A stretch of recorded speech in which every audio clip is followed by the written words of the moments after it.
Good evening and welcome to our next edition of MGR Mangard Rovers. I'm Sean. I'm joined as ever by Nathan and Phil.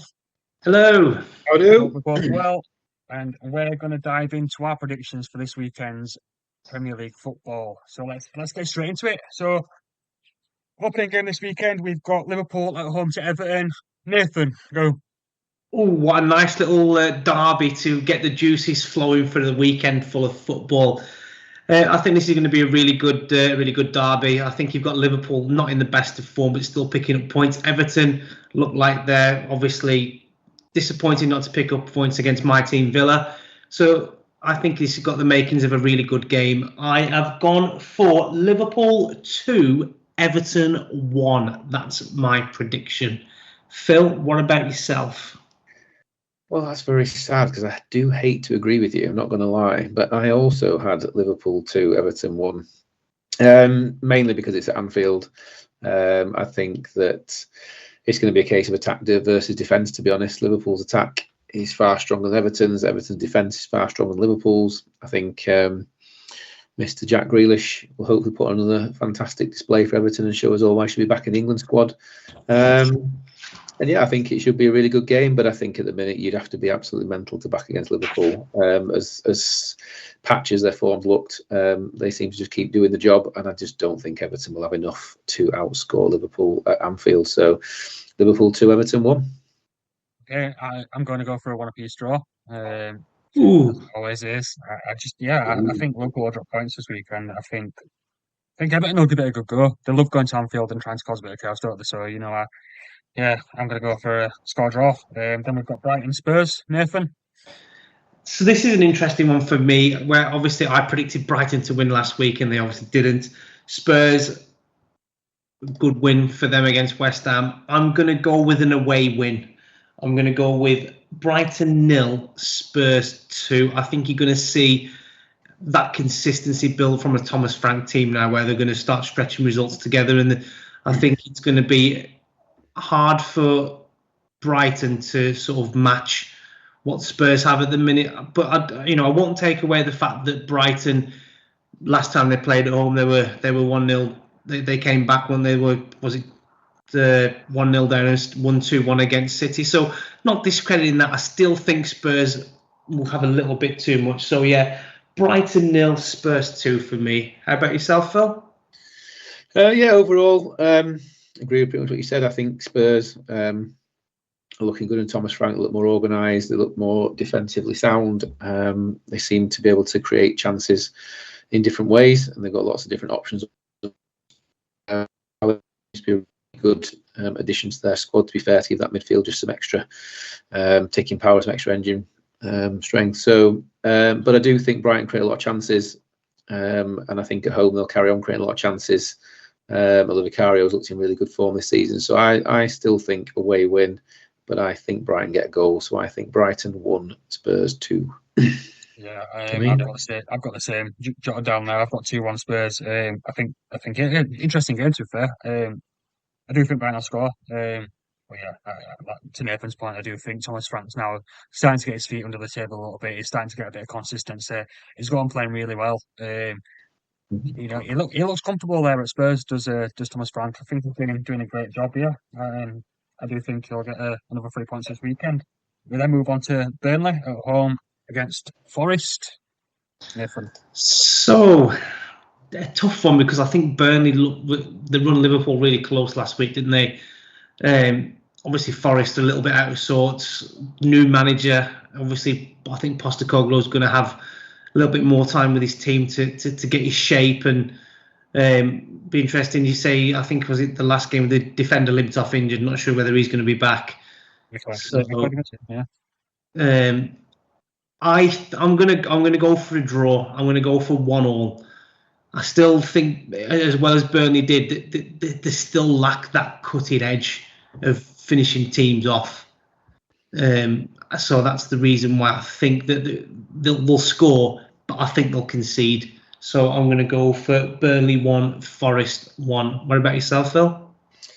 I've got a little bit more faith in Burnley's home form, I think. I think, Forest, still, I think, psychological challenge of losing Nuno and Postecoglou coming in. I think they were trying to do different things, take new ideas on board. Whereas I think Burnley know their game. They know the game inside and out. They just need to find a way of getting rid of these crazy rushes of blood in the 94th minute would be really helpful for them, to be honest. But if they can avoid a crazy rush of blood in the 94th minute, I think Burnley take this 2-1. Nice prediction there. I've gone one apiece for this one. Ooh. I think Poch will get a point. But yeah, I think Burnley, they show signs that they can give anyone a game in and around them.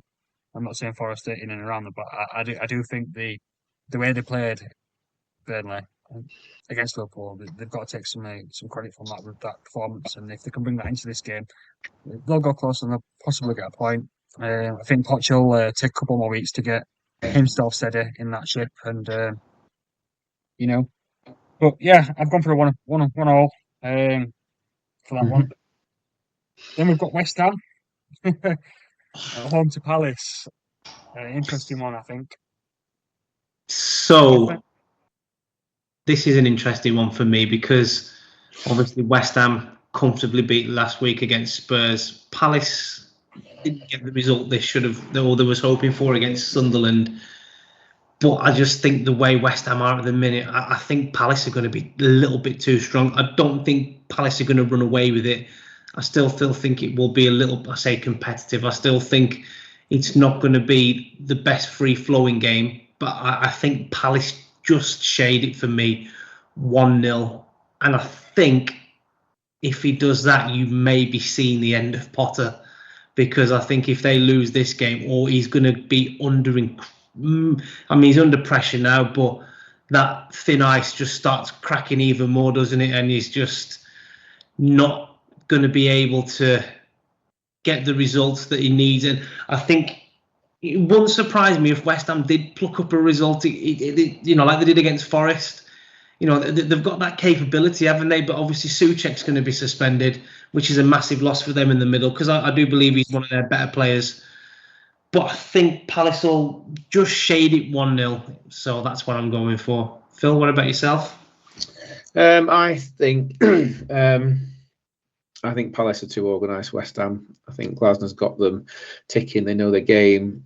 I'd like to think Potter's maybe going to actually play a centre forward this time, which will give West Ham a little bit more threat. But I think Palace are far more wily than West Ham in terms of navigating this sort of game.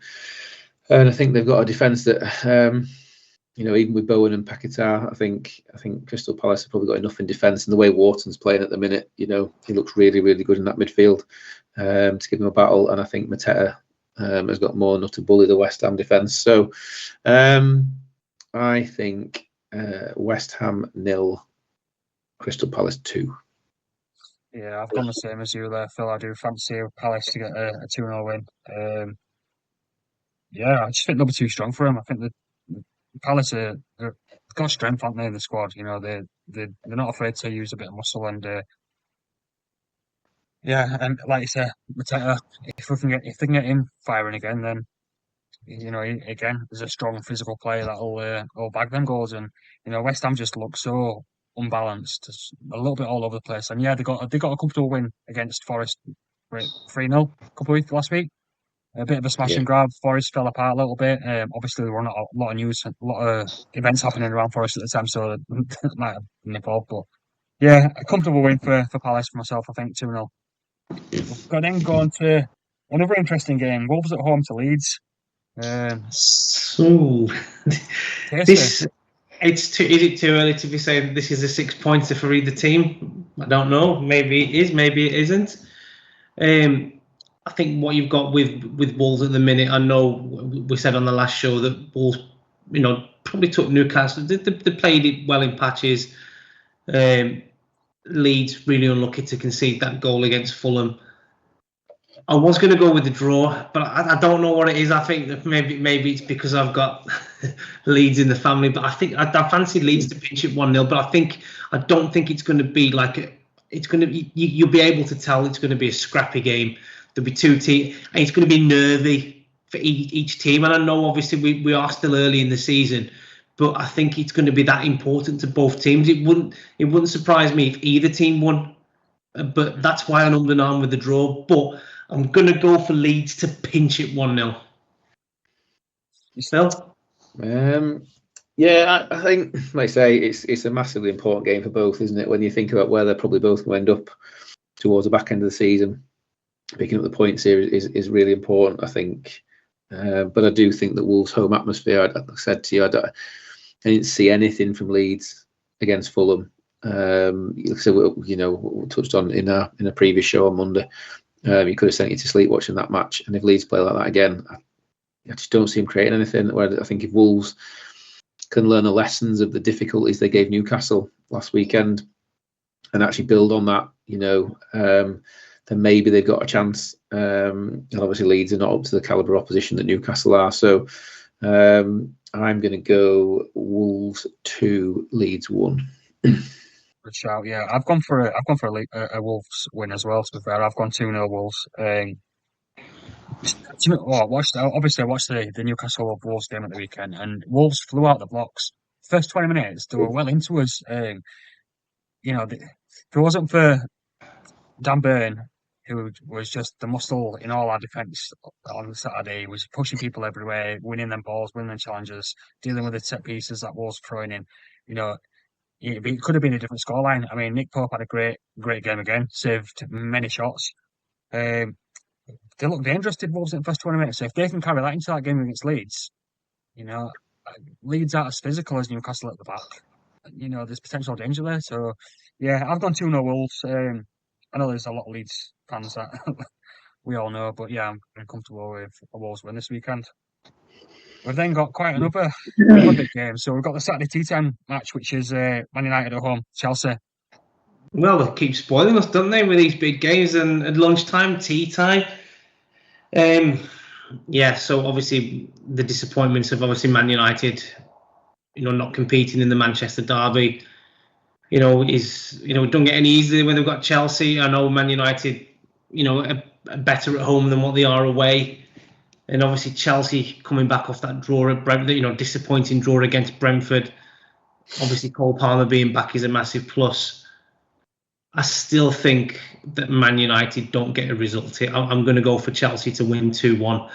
But again, I think, the consistency of Man United, or inconsistency, I should say, rather, I don't see it ending at the minute. I think this Chelsea are a very good team.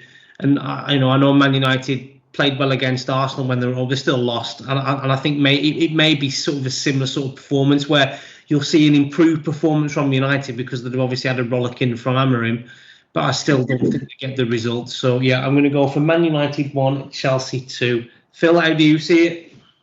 Yeah, well, I think it's all going to come down to which Chelsea actually get off the bus, I suppose, isn't it? But I think if you look at it, from what we can only predict from this obviously we're really interested in the story. Obviously, Garnacho's just spent a year trying to get out of Old Trafford, and now he's going straight back again. But, it's going to happen, didn't you? 90. Yeah, I think you've got to judge it on balance of probabilities. I think Chelsea have got more than enough to blow Manchester United away. We all know one of Man United's biggest problems is the imbalance in the midfield.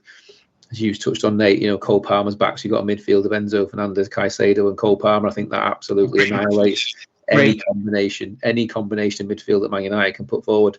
You've got a striker who's not getting service. You've got Mason Mount's out injured, Cunha's out injured. Some attacking threat is limited.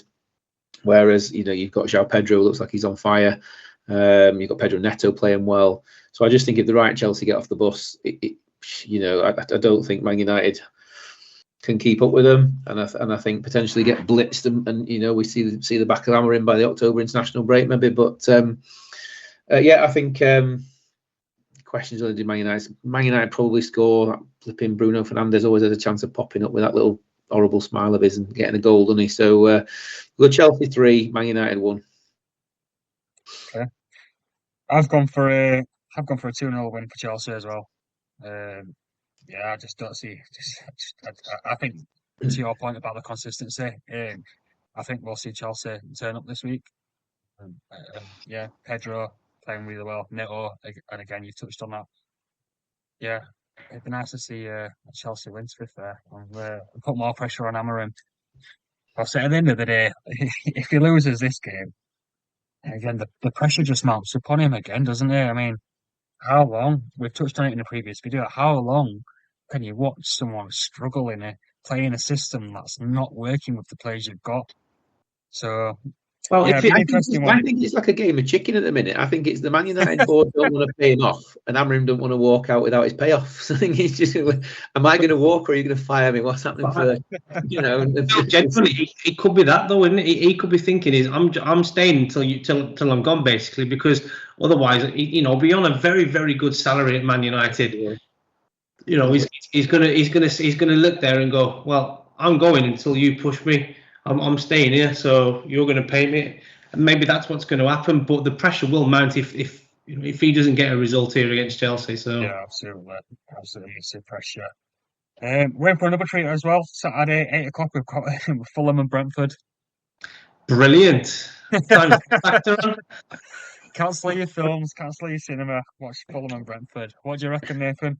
Well, it's a West London. Well, I'll say West London derby. I do believe it is. It's a London derby. So Fulham, good team. You know, they had a slice of luck with their results against Leeds on the weekend, 1-0. Fulham are a very good team at home, but Brentford, again, I still think they're finding their way under Keith Andrews.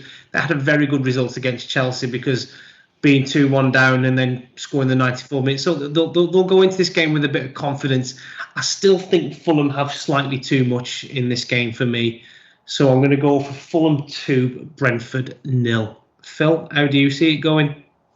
Well, based on what I said in the other show, I think it all depends whether or not our Kevin plays. Because I think if Fulham actually play Kevin, then they're going to have some devastating attacking on the left-hand side. Kevin. If our Kev's on bench, and they didn't show a great deal of attacking potential. Although I do have a soft spot for Fulham, let's face it, they do field most of their players are from Arsenal. So you know, I've got a fondness for a lot of them. You know, Smith Rowe, Iwobi, Leno.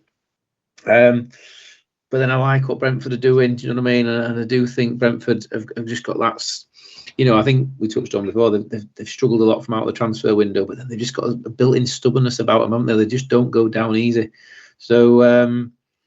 But I think Fulham at home, you know, if they show all the flair they should show, I think probably Fulham 2, Brentford 1. Yeah, exactly what I've wrote. Fulham 2, Brentford 1.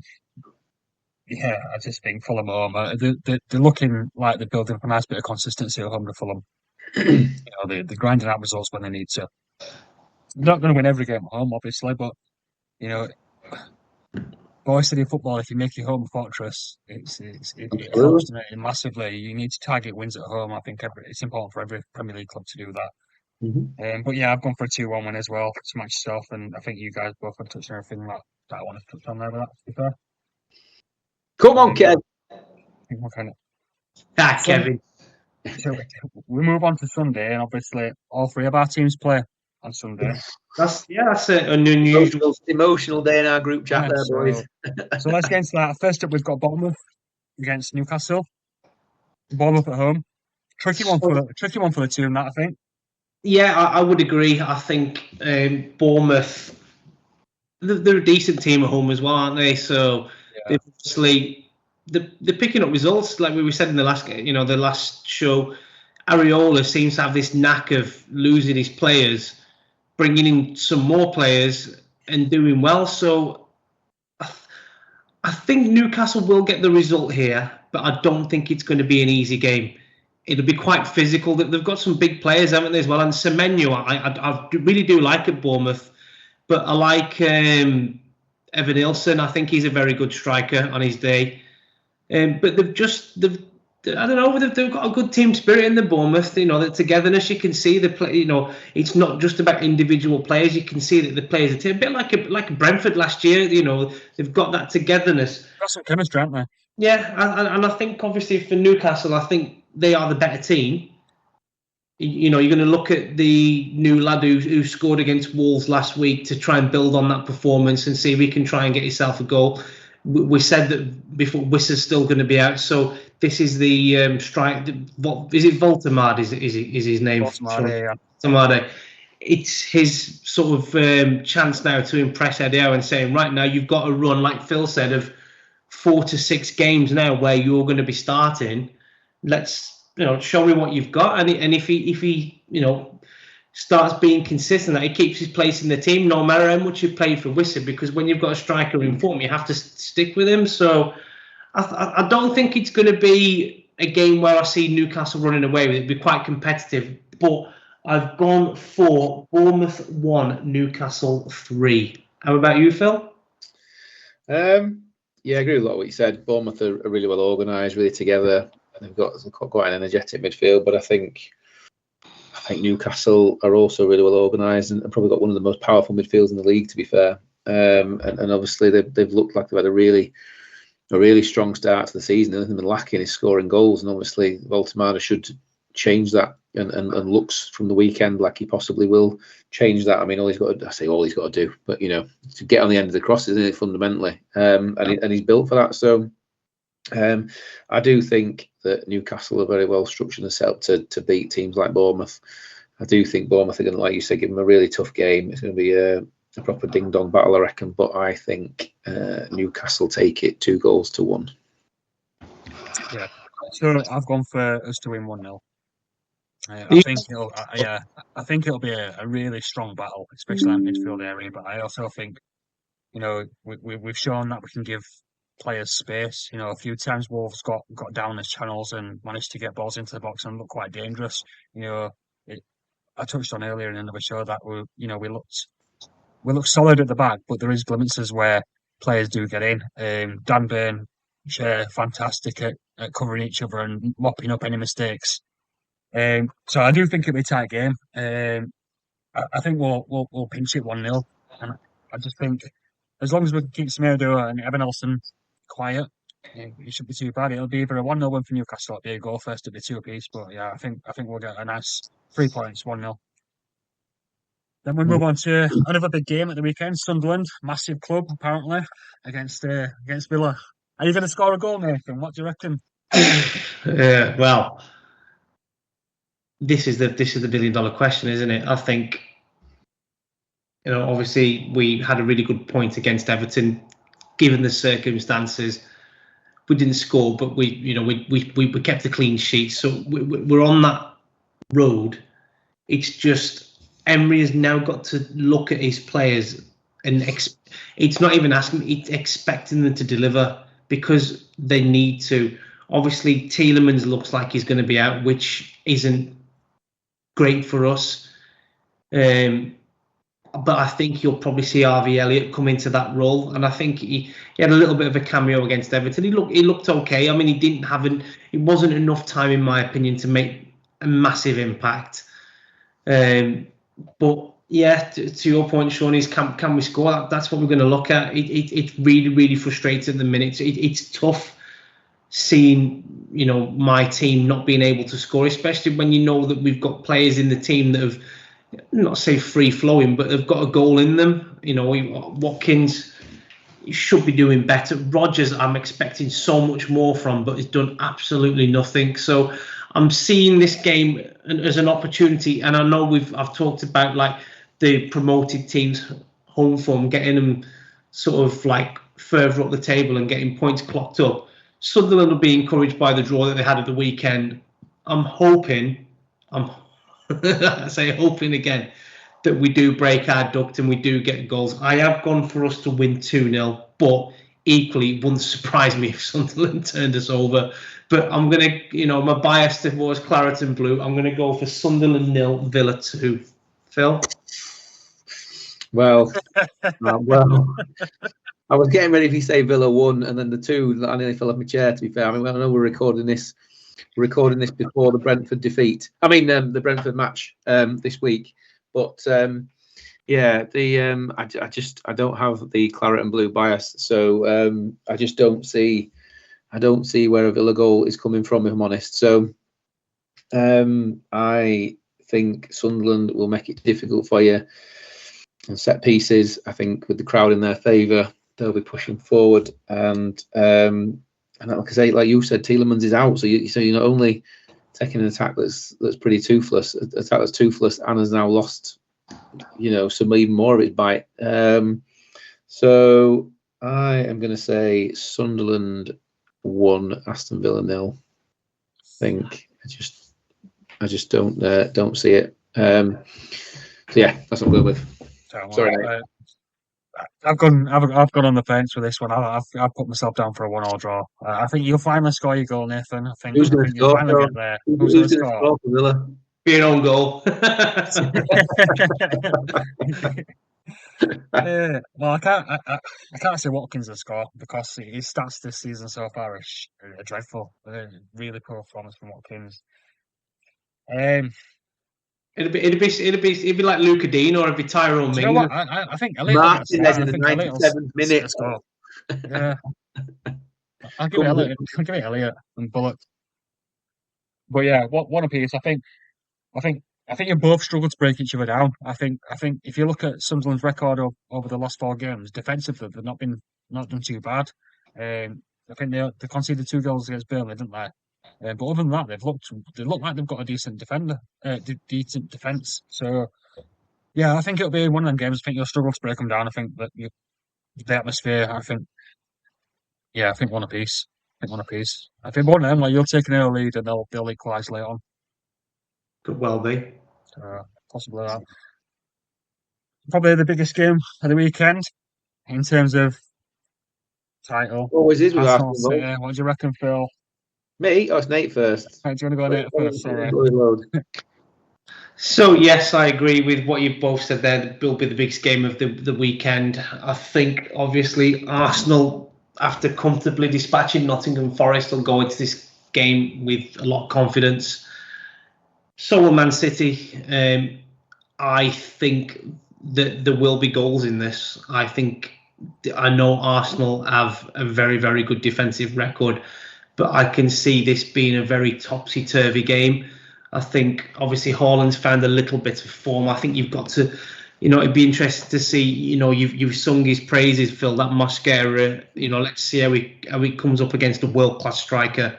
Let's see how we can handle that. Now, if he does well, he'll gain all the plaudits. If Haaland rips him to pieces, he's going to say, well, he's still just he's back in training, so there's nothing to say Saliba won't be starting that game, to be fair. But would you start it though, Phil, or would you keep Mosquera? It was something I was debating coming into this prediction, to be fair, because I was trying to remind myself last season who man-marked Haaland. Was it Gabriel or was it Saliba? And I'm reasonably sure it was Gabriel, not Saliba. So if that's the case, I would probably continue with Mosquera and let Gabriel man-mark Haaland. I think you have to continue with him. I think he's done very well. So, but I think there's going to be a few goals in this. I think Arsenal, like now, the form of Eze and Madueke has been brilliant for me. Not sure whether does Rice come back in to start in front of, because I think obviously Zubimendi and Moreno did very well. Zubimendi had a great game, didn't he, on at the weekend? Well, I did say that, before we started doing these live chats, I said the one player I was interested to see coming to Arsenal was Zubimendi, because you've been after him for that long. Does he live up to hype? Like, he's looking like a very, very shrewd player, isn't he? How old is he? I'm not too sure. He's in his 20s, I would have thought, isn't he? So I'm not sure. Yeah, so I think I'm going to go for let's say goal fest, but I'm going to think goals. I'm going to go for Arsenal 3, City 2. That's my prediction. Phil? Well, I think, like we touched on the show Monday, City obviously put Man United to the sword, but I think it came from moments of brilliance from 2 or 3 key players for them. And I think, Haaland running rampant past a slow Harry Maguire and taking advantage of gaps in a weak Man United defence versus playing the best defence in the country is 2 entirely different things. Like I said previously on your bit, Nate, Gabriel marked him out the game twice last year. And I don't see anything different this year, in terms of, I think Haaland's in for a really tough afternoon. Obviously, he's going to be a handful because that's what the man does. But I think, with Rodri not yet back on form, he didn't look quite his smooth flowing self. I don't know if Aït-Nouri's back. I know he was out injured at the weekend. but I just think that our midfield's got too much of their midfield, and I think once you look at Eze and Madueke, like I said, Madueke, just so aggressive going for that byline. Eze, totally different style of attacking, but again, so aggressive going past his man. And you don't have Kyle Walker's pace to cover back if something goes awry from a City point of view anymore. So, and I don't think Gyökeres has got much to be afraid of from the City centre-backs, to be honest, in terms of they're not, you wouldn't list them in the top 5 or 6 centre-backs in the league, really. So it's not like he's facing Van Dijk like he did the other week. So I think overall, I think we've got the more powerful team and we're more connected and joined up. So I don't see any. I mean, obviously, it's a tough match in Manchester City. You'd never write Manchester City off, would you? But it's at the Emirates, and I think we're far stronger than they are this year. So I'm going to say Arsenal 3, Manchester City 1. I don't think you can keep Haaland out the entire game, but I don't think it'll be anything other than one Haaland chance which he puts away. And I think we'll probably miss enough chances that it should probably be 4 or 5. But I think let's say we'll score 3. 3-1. 3-1. So we'll 3-1. Okay, so I reckon 2-piece. No, I think there'll be goals. But I think you'll cancel each other out at the same time. So yeah, I think it'll just be. Are you aware that David Raya has 13 clean sheets more than the next closest Premier League goalkeeper since he came to Arsenal? Our defence is almost impeccable. And you both saying we're conceding 2. We don't do conceding 2, boys. Come on. It seems like it's going to be a 0-0 draw. Most likely to be a 0-0 after all this. Yeah, we've hyped it up as being a goal fest, and it's 0-0. I mean, how many times have we seen big games where we expect masses of goals, all just fizzle out into we want look at Liverpool Arsenal. Look at Liverpool Arsenal game of the week, yeah. Yeah, so maybe that again, maybe a free kick will come back to haunt you again, Phil. Who knows? Maybe. Has there been an update on Saka? How's Saka getting along with his injury?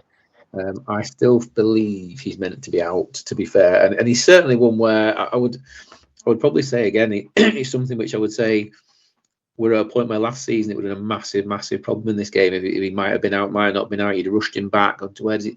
But I think even if he's pushing to get fit, and I'm sure he'll want to be fit, but what you want and what you are 2 different things, aren't they? But I really wouldn't. I'd leave him.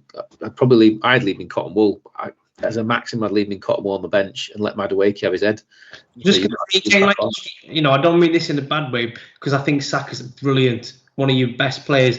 But you're not struggling there, are you? Like you was before. I remember last season when you was at, like, you was like, who's going to play there? Now you've got, Eze can play on the right. You've got, Madueke. I think what you'll find is, I think he'll play. Because I know you asked earlier, Sean. I think what you'll find is, he'll play.